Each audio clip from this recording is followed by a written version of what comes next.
माऊली, तुला म्हणून सांगतो, भगवंत ही सृष्टी एकमेव सिद्धांतावर चालवतोय आणि तो आहे कर्माचा सिद्धांत। जैसे ज्याचे कर्म तैसे फळ देई तो ईश्वर। ही उक्ती प्रसिद्ध आहेच माऊली। आपल्या आचरणाला नेहमी अधिक महत्व दिलं गेलंय आणि लक्ष दिले तर जाणवेल की आंतरिक शक्तीपेक्षा बाह्य ऊर्जेनं आपलं वर्तन अधिकाधिक नियंत्रित केलं जातं आणि त्यामुळेच आपलं वागणं वाम मार्गाने प्रवास करू लागतं। लालसा, स्वार्थ यांच्या आहारी गेल्यावर गर्व, उन्माद यांचा वास या शरीरामध्ये होणं स्वाभाविकच आहे।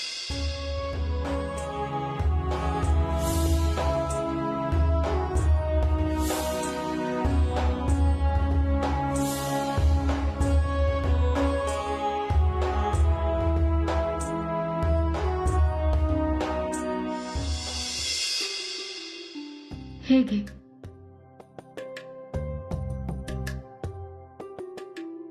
श्री सत्यनारायणा, आम्ही तुझे मनोभावे केलेले हे व्रत तू स्वीकारावे हीच आमची मनपूर्वक इच्छा।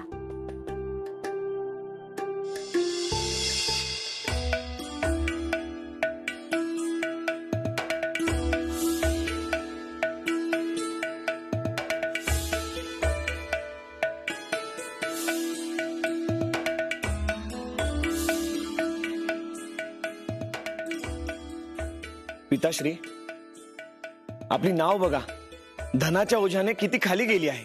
ही सर्व राजाश्रयाची कृपाच म्हणावी।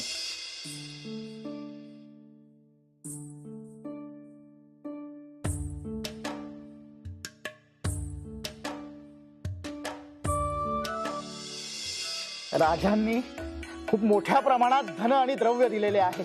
होय, लीलावती आणि कलावती आनंदी होतील। पिताश्री, पाहिलं तो साधू आपल्याच दिशेने येत आहे। बहुधा तो आता द्रव्याची मागणी करणार। पाहतो ना, सुतासारखा सरळच करतो त्याला। हे पहा साधू महाराज, आम्ही तुम्हाला दक्षिणा देऊ इच्छित नाही, तेव्हा तशी मागणी तुम्ही आमच्याकडे करू देखील नका। मी साधू नाही, मी ज्योतिषी आहे। कुणाचेही भूत व भविष्य सांगतो।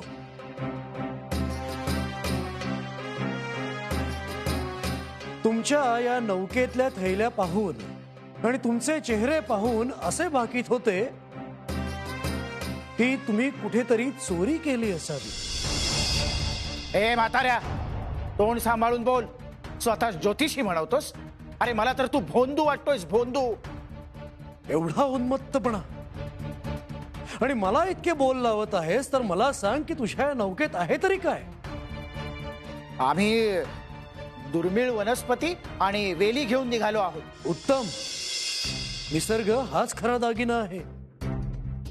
हेच धन खरे मौल्यवान आहे। तुझ्या निसर्गाचे जतन करू पाहत आहेस,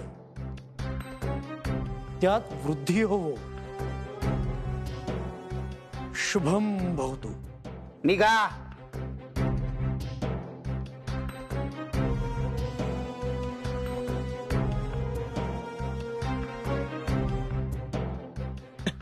याच्या आशीर्वादाने काय भलं होणार आहे? असं सांगून गेला जसं काय धनच देणार आहे। असो, नको त्या व्यक्तींबद्दल नको चर्चा करायला।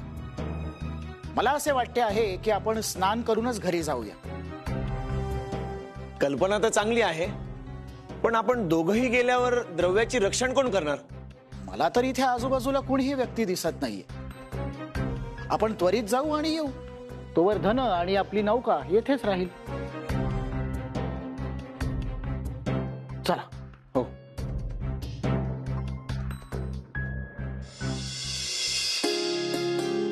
कलावती, इतकी सकारात्मकता मला आजवर कधीच जाणवली नाही। मला जणू आज शुभ घटना घडणार असे संकेतच मिळत आहे।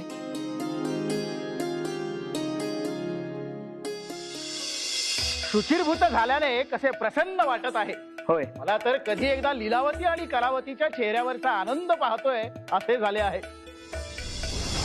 हे सारे धन आणि द्रव्य पाहून त्यांच्या चेहऱ्यावर होणारा आनंद। पिताश्री, हे काय झाले पिताश्री? हे धन आणि द्रव्य कोठे गेले? हे या वेली तरी मी म्हणालो होतो आपल्यापैकी कोणीतरी एक जण थांबूया तिथे. पण मला तरी काय ठाऊक होते की असे काहीतरी घडणार आहे म्हणून. हे काय होत बसले? तो साधू महाराज, पण आता तो कोठे गेला असेल? त्याला कसे शोधायचे? पण त्याचा माग काढावाच लागेल पिताश्री. या दिशेला गेला होता तो. हो. हं? चला चला प्रज्ञावंत, चला.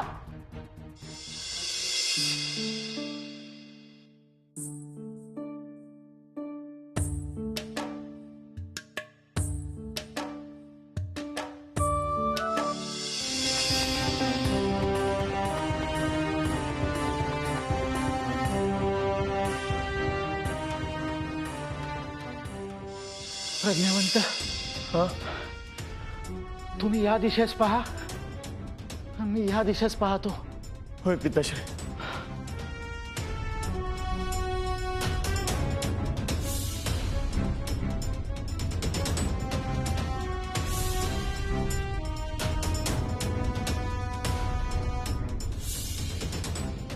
काही सुगावा लागला का? नाही पिताश्री.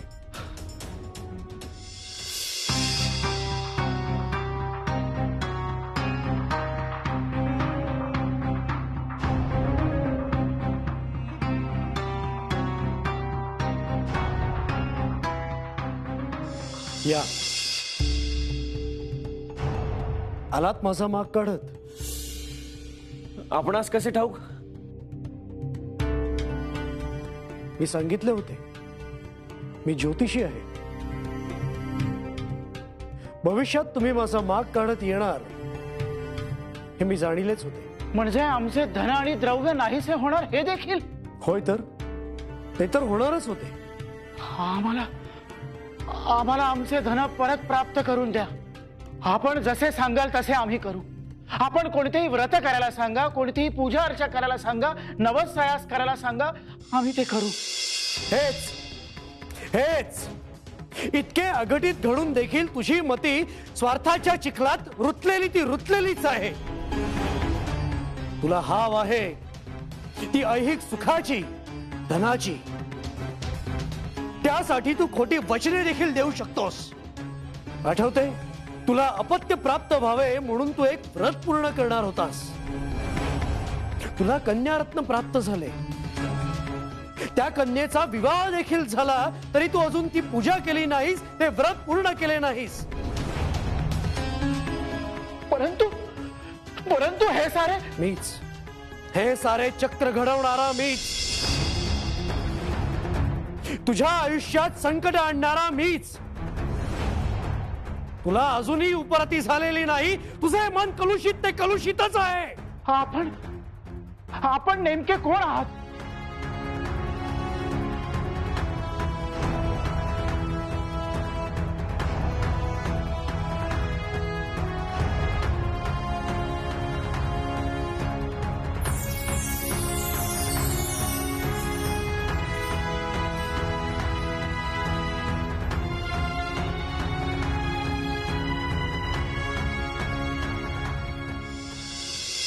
मला क्षमा करा.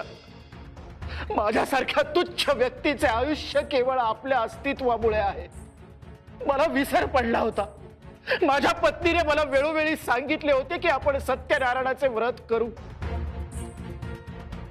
पण माझी मती भ्रष्ट झाली होती. मला क्षमा करा. एका क्षणाचाही विलंब न करता मी हे व्रत पूर्ण करेन. हाच तुझा उद्दामपणा आणि अहंकार नाहीसा होणे आवश्यक होते. मनुष्याला जेव्हा खरी जाग येते तेव्हा त्याचा सूर्योदय होतो. तो क्षण तुझ्या आयुष्यात आता आला आहे. तुझ्या सर्व मनोकामना पूर्ण होतील.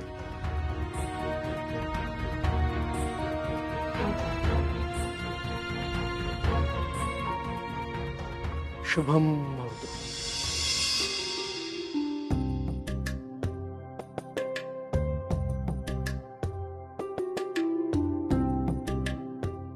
घे, खा. मालकीनबाई, मालकीनबाई, मालक आणि आपले जावई बापू आपल्या नगरीत आले. चला चला लवकर चला. कलावती, तरी माझं अंतर्मन सांगत होतं की आज शुभवार्ता कानी पडणार. मला कधी एकदा स्वामींचे दर्शन घेते असे होत आहे. चल लवकर.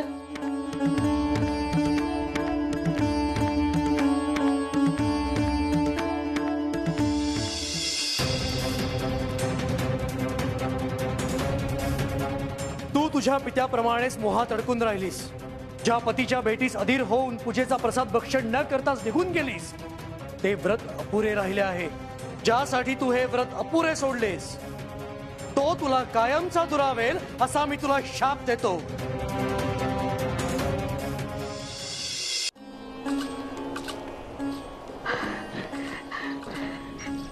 पिताश्री,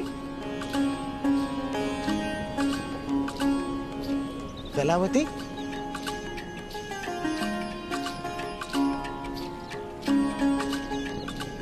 मला माझी चूक समजली आहे. आता यापुढे मी असे कधीही वागणार नाही.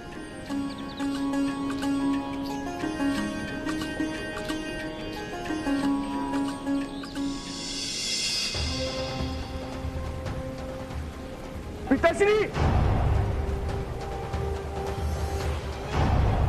पिताश्री, कलावती,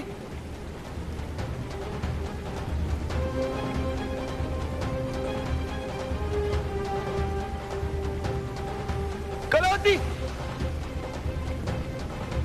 पिताश्री, प्रज्ञावंत, प्रज्ञावंत, स्वामी, स्वामी, कलावती, माझं हो, ऐक माझं, ऐक.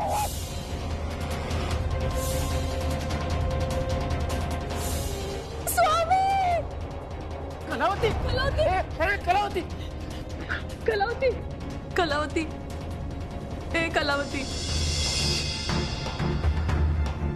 कलावती, कलावती, कलावती, अगं बाळा कुठे चाललीस? कलावती.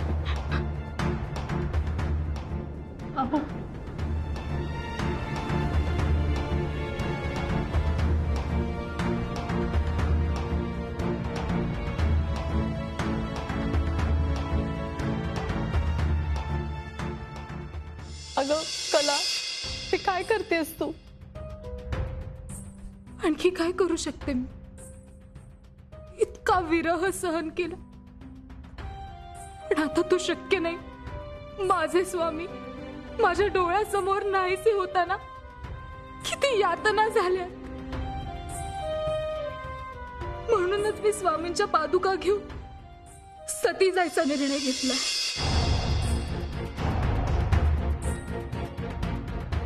देवा, देवा, तू किती कठोर काळजाचा आहेस. या माझ्या पुत्रीने तुझी मनोभावे पूजा केली आहे आणि आज ती स्वतःचे प्राण त्यागायचे म्हणतीये. का देवा, का? माझ्या अपराधांची शिक्षा तिला का? या सगळ्यात तिची काय चूक आहे देवा? चूक आहे, अत्यंत गंभीर अशी चूक आहे. कलावतीच्या बाबतीत जे काही घडले त्यास ती स्वतः कारणीभूत आहे. परंतु प्रभू, आम्ही तर मनोभावे सत्यनारायणाचेच पूजन करत होतो. आपल्या पतीची वार्ता समजताच पूजेचा प्रसाद भक्षण न करताच निघून जाणारी कलावती ही आमची प्रामाणिक भक्त कशी वासावी? नाही प्रभू, मी चुकले. माझ्या भावनांवर ताबा राहिला नाही. परंतु आपलीच पुत्री समजून मला क्षमा करावी. झालेल्या चुका सुधारतो आणि योग्य रीतीने त्याचे आचरण करतो, तोच सद्विवेकी मनुष्य असे तुम्ही स्वतः म्हणता. मग ती चूक आचरणात आणण्यासाठी एक संधी द्यावी प्रभू, एक अखेरची संधी द्यावी. तू मनोभावे प्रार्थना करीत आहेस, त्यामुळे तुला तुझी चूक सुधारण्याची एक संधी देण्यात येत आहे. जी कृती पूजेच्या क्षणी अपूर्ण ठेवली होतीस ती पूर्ण कर. शिल्लक प्रसादाचे मनोभावे भक्षण कर. निश्चितच तुझे कल्याण होईल. तुझा पती तुला परत प्राप्त होईल. शुभम भवतु.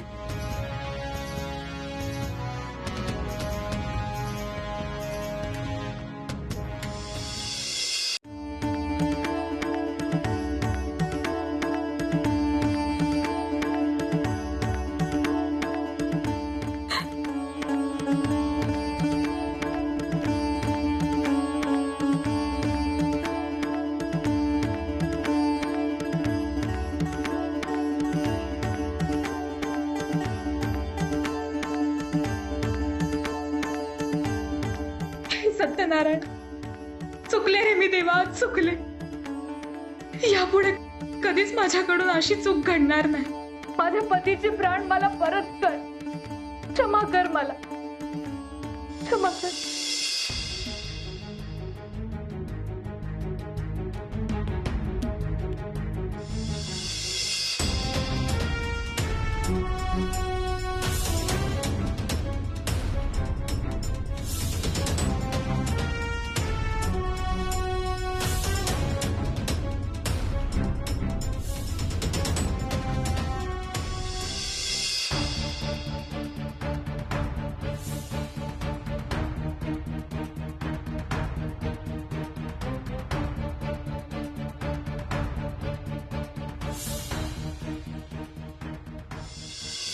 प्रज्ञावंत, बाजूला व्हा, बाजूला व्हा. प्रज्ञावंत, प्रज्ञावंत, प्रज्ञावंत, प्रज्ञावंत, प्रज्ञावंत, उठा. प्रज्ञावंत, डोळे उघडा. उठा जावई बापू, उठा. प्रज्ञावंत, डोळे उघडा. श्री सत्यनारायण, तुमच्या आज्ञेनुसार मी तुमच्या व्रताची पूर्तता केली. पूजेचा प्रसाद मी भक्षण केला. आता आपला कृपा आशीर्वाद असावा. प्रज्ञावंत,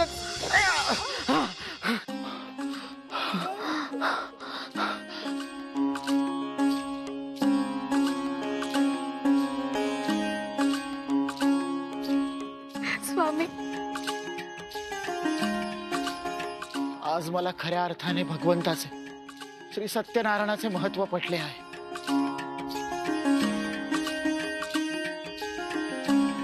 जय हो श्री सत्यनारायण.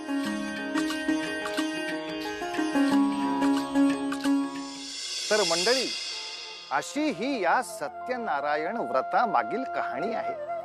आपल्या पुराण कथांमध्ये आणि आयुष्यात सुद्धा या व्रताला अनन्यसाधारण महत्व आहे.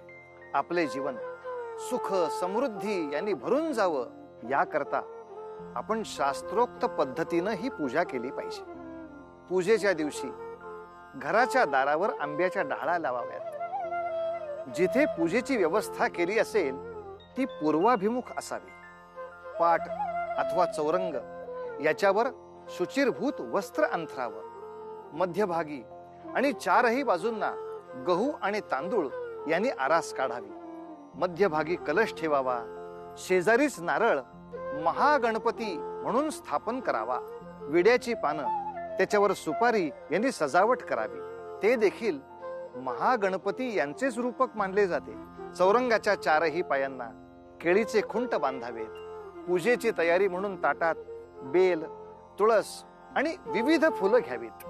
शिवाय कुंकू, हळद, अक्षता, बुक्का यांचाही समावेश असावा. सहसा घरातील श्रीमान आणि सौभाग्यवती यांनी पूजा करावी. शेवटी त्याची मनोभावे आरती करावी. शिवाय संपूर्ण दिवस त्या भगवंताचं चिंतन मनन करण्यातच व्यतीत करावा. मनोभावे आणि नियमितपणे हे व्रत करणाऱ्याला सुख समृद्धी आणि समाधान प्राप्त होतं.